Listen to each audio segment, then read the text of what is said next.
Hello friends, Sunday special biryani செய்யறது பார்க்கலாமா?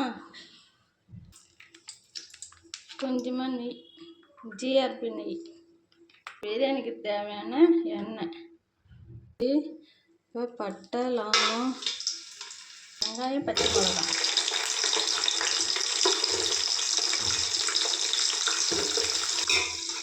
நல்லா வதங்கட்டும். இப்போ வதங்கிடுச்சு. வெங்காயம் வதங்கினதுக்கப்புறம் இஞ்சி பூண்டு பேஸ்ட். பிரியாணிக்கு இஞ்சி பூண்டு பேஸ்ட் எப்பவுமே கொஞ்சம் அதிகமாக இருந்தால் தான் நல்லாயிருக்கும் பிரியாணி. 3/4 கிலோ அரிசி, 3/4 கிலோ கறி.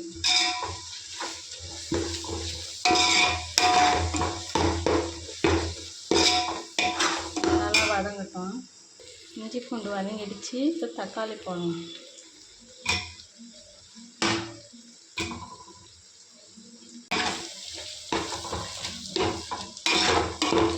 தக்காளி போட்டு புதினா கொத்தமல்லி,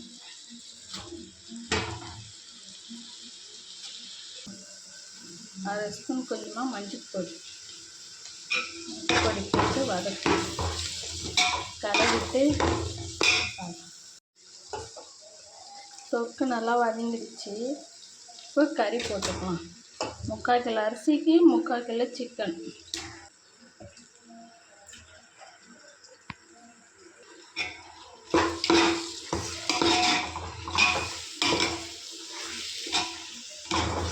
தயிர்,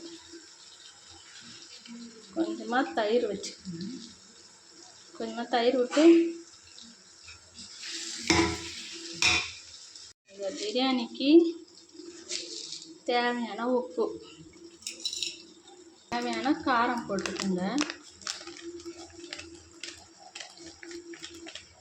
பச்சை மிளகா போட்டுருக்கோம்ல, அதுக்கு ஏற்ற மாதிரி பார்த்து போடுங்க.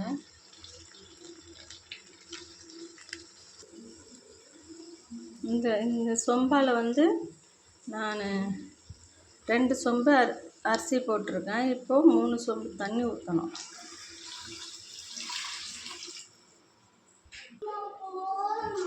ஒன்றுக்கு 1.5 வச்சா கரெக்டாக இருக்கும். தண்ணி ஊற்றினதுக்கப்புறம் பாதி எலுமிச்சம்பழம் மேலே புழிஞ்சு விட்டுக்குங்க.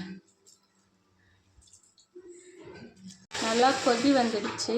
கொதி வந்ததுக்கப்புறம் அரிசி போட்டுடலாம்.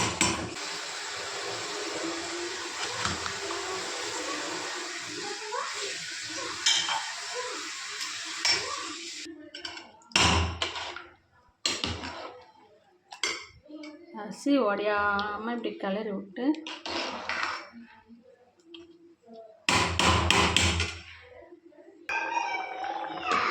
இப்போது தண்ணி கொஞ்சம் பாதி கம்மியாயிடுச்சு.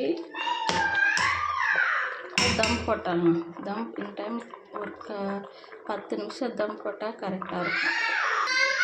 மேலே தம் போட்டு சிம்மில் வச்சிடலாம்.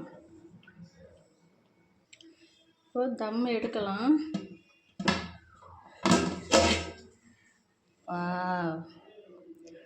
சூடான சண்டே ஸ்பெஷல் பிரியாணி ரெடி ஆயிடுச்சு. பிரியாணி ரெடி, சாப்பிடலாம் வாங்க.